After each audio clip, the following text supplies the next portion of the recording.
Terus udah gitu sholatnya yang biasanya di masjid sekarang di rumah. Nah, apakah dengan kondisi yang kalau misalnya melihat statistik yang meningkat seperti ini, kita balik lagi ke awal lagi tadi. Gitu loh. Seakan-akan kayak sisa neraka itu bener-bener enteng banget gitu loh. Kita bisa melakukan apa hal yang kita suka di neraka pun kita bisa. Itu apa konsekuensinya kalau misalnya kita bikin bercandaan seperti itu tadi? Ada beberapa amalan-amalan atau ucapan-ucapan atau keyakinan yang bisa membatalkan keislaman seseorang. Nauzubillah. Antum kalau lewat nanti ada soto apa yang paling murah dunia akhirat. Ini tidak boleh seperti ini. Apa maksud akhirat ini? Apa maksud paling murah dunia akhirat ini? Ini termasuk juga khawatir masuk kepada candaan-candaan dalam rangka untuk memperolok-olok. Walaupun kita tidak niat. Insaf, bincang santai penuh faedah. Assalamualaikum warahmatullahi wabarakatuh. Alhamdulillah, salawatu wassalamu ala rasulillah wa ala alihi wa ashabi ajma'in, amma ba'd. Senang sekali listeners, ketemu lagi bareng sama Dodo Wahyudi dan juga narasumber kita kali ini yaitu Ustadz Abu Ghozi As-Sundawi, yang pasti di acara yang dipersembahkan oleh Malam Ngaji dan juga Darul Istiqomah, yaitu Insaf, bincang santai penuh faedah. Yang pasti di sini kita bakal ngobrolin masalah agama dengan cara interaktif dan juga santai. Alhamdulillah, guru kita tercinta udah hadir bersama kita. Kaifa Ustaz? Alhamdulillah khair. Sehat ya Teh? Alhamdulillah ala kulli hal. Alhamdulillah. Kayaknya udah lama sekali Teh ya, pas waktu kita terakhir syuting itu kan di studio Teh ya. Sahih. Ya sekarang kita syuting Insaf kali ini di situasi yang berbeda, yaitu di outdoor. Ada kolamnya juga ya Teh. Masya Allah. Ya tapi ya di balik suasana yang segar seperti ini sebenarnya apa Teh ya? Yang seharusnya itu kita bisa menghirup udara yang bersih gitu kan. Udaranya enak, tapi tetap kita harus pakai masker karena ya data menunjukkan prihatin gitu Teh ya. Jadi jumlah penderita dan juga angka-angka COVID itu terus meningkat dari hari ke harinya. Sahih. Lah, menanggapi fenomena yang seperti ini Ustaz, kalau misalnya pas awal-awal COVID dulu itu kita benar-benar harus membatasi kontak bersentuhan fisik, tubuh, kontak fisik, terus udah gitu sholatnya yang biasanya di masjid sekarang di rumah. Nah, apakah dengan kondisi yang kalau misalnya melihat statistik yang meningkat seperti ini, kita balik lagi ke awal lagi tadi? Alhamdulillah, wassalatu wassalamu ala rasulillah summa amma ba'd. Ya, kebetulan juga Anda dapat pengalaman kemarin. Ini kemarin Anda mau operasi SWL, peluru batu ginjal itu. Ternyata disyaratkan untuk tes rapid. Tes rapid ini pun ternyata reaktif, sehingga harus di-swab akhirnya. Nah inilah. Jadi memang di masa pandemi ini kita berurusan dengan dengan rumah sakit, dengan ketika mau melakukan operasi atau yang semisal itu harus swab dan harus betul-betul terbebas dari COVID ini. Dan ketika swab itulah Anda mendapatkan subhanallah semua rumah sakit penuh, kasus-kasus COVID bertambah. Makanya sehingga swab pun saat itu agak kesulitan, tapi alhamdulillah ada bantuan-bantuan dari ada beberapa yang bisa memudahkan ya untuk bisa swab akhirnya alhamdulillah. Dan luar biasa. Ini dimasukin sampai kita kayak menangis gitu. Allah musta'an. Nah, ini juga perlu kepada kawan-kawan semuanya, sahabat muslim ya, untuk waspada tetap, apalagi posisi sekarang ini. Jadi ada beberapa daerah, bahkan di beberapa daerah yang asalnya dibuka sekolah ditutup lagi sekarang. Karena memang kondisi seperti ini ada pelonjakan kasus ya. Nah, jadi tetap kita protokol, dan anak kira protokol ini termasuk orang yang menunjukkan ketawaduan, artinya menunjukkan juga kehati-hatian, dan ini juga menunjukkan bentuk tawakal sebenarnya.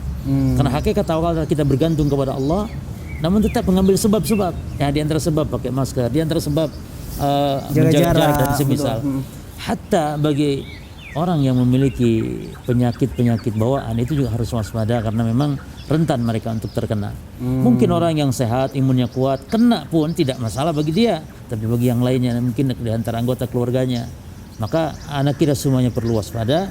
Bahkan ibadah pun, karena memang ini kaidah kan seperti itu, kaidah syariah seperti itu. Ketika ada sesuatu udzur yang bisa untuk menghilangkan hukum asal sholat harus rapat. Betul. Hukum asal, kemudian juga hukum asal tidak boleh sholat memakai penutup mulut. Masker. Hukum asalnya demikian.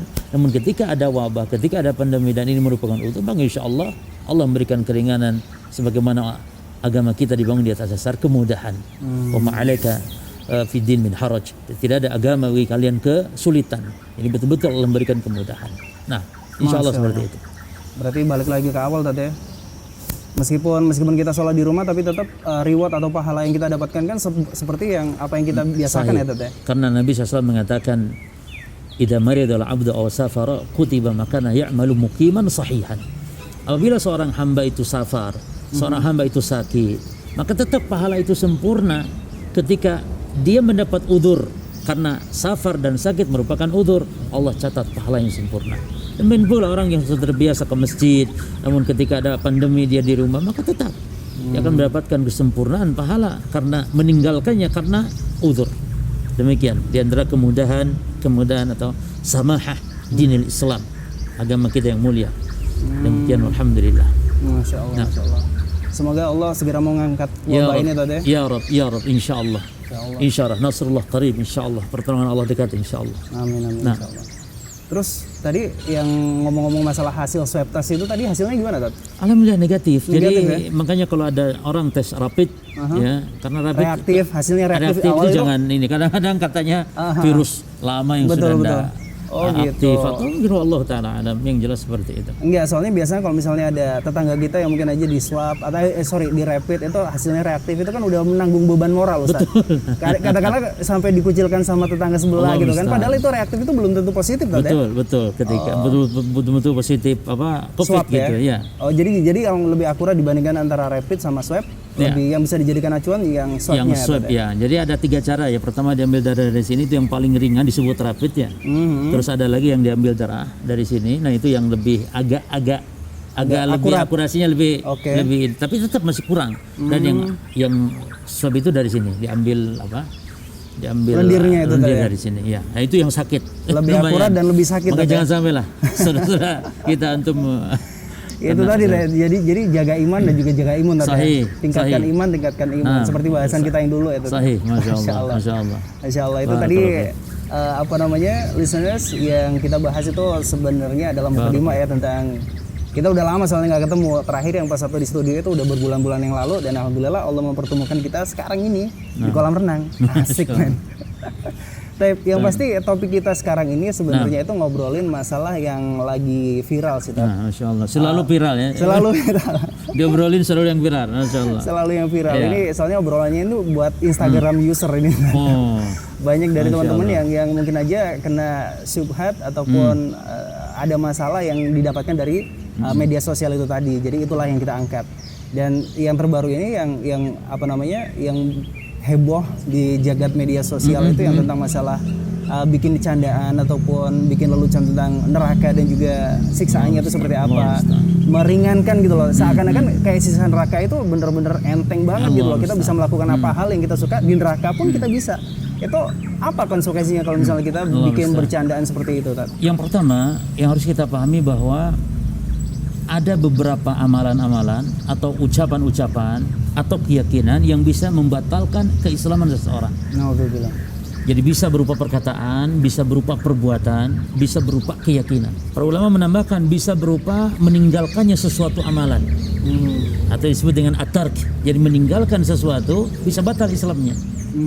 Atau mengucapkan sesuatu bisa batal Islamnya. Di antara pembatal Islam dengan ucapan adalah al-istihza'u bid-din atau al-istihza' bid-din, yakni memperolok agama, memperolok Allah, mempercandai tentang Allah, tentang Rasul, tentang agama. Ini termasuk.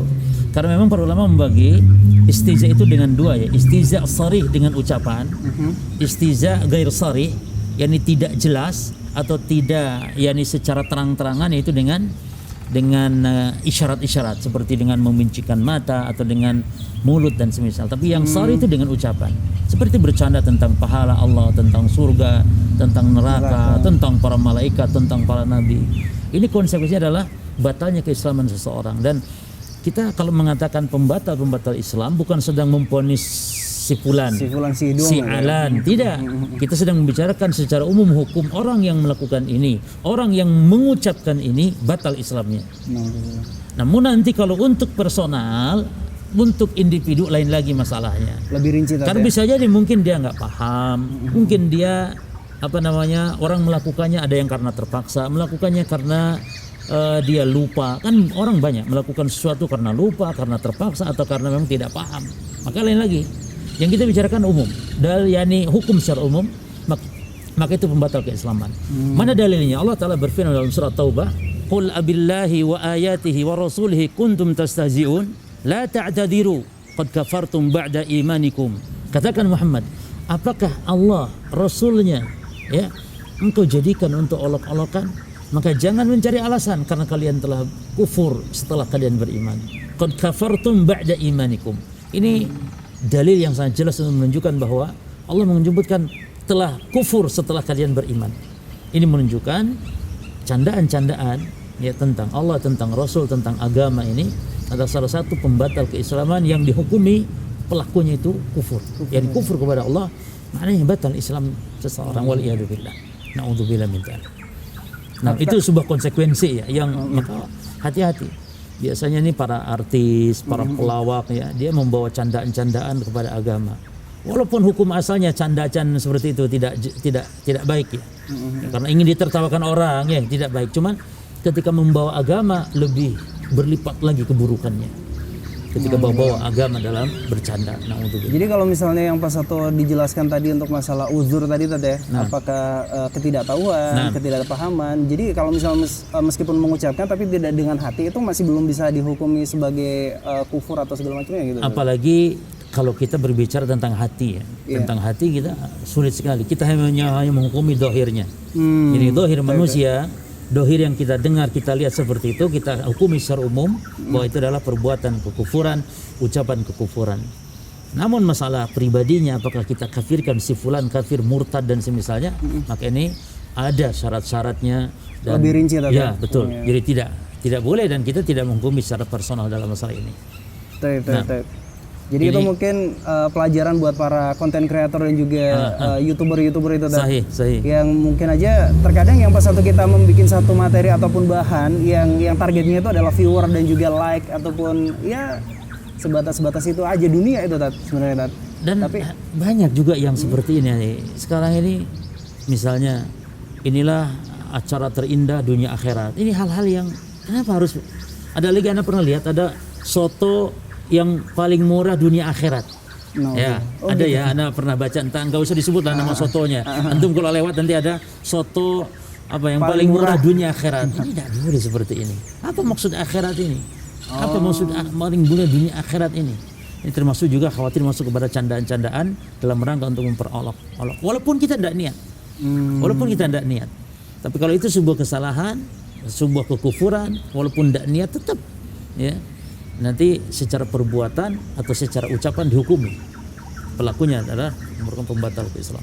Tapi itu tadi nasihat yang udah disampaikan oleh Ustadz Abu Ghazi Al-Sindawi, yang pasti itu pelajaran banget buat para konten kreator dan juga mungkin si youtuber ataupun segala macamnya. Mesti hati-hati ya, selektif dalam memilih tema. Karena konsekuensinya memang berat sekali. Kita bisa divonis ataupun bisa menggelincirkan kita ke dalam kekufuran. Dan yang pasti insya Allah kita bakal ketemuan lagi di episode selanjutnya dengan tema-tema yang lebih menarik tentunya. Kita mau pamit ya Ustaz ya. Subhanakallahumma wa bihamdika asyhadu an la ilaha illa anta astaghfiruka wa atubu ilaik. Assalamualaikum warahmatullahi wabarakatuh. مثل الذين ينفقون أموالهم في سبيل الله كمثل حبة أنبتت سبع سنابل في كل سنبلة 100 حبة والله يضاعف لمن يشاء والله واسع عليم. Insaf, bincang santai penuh faedah.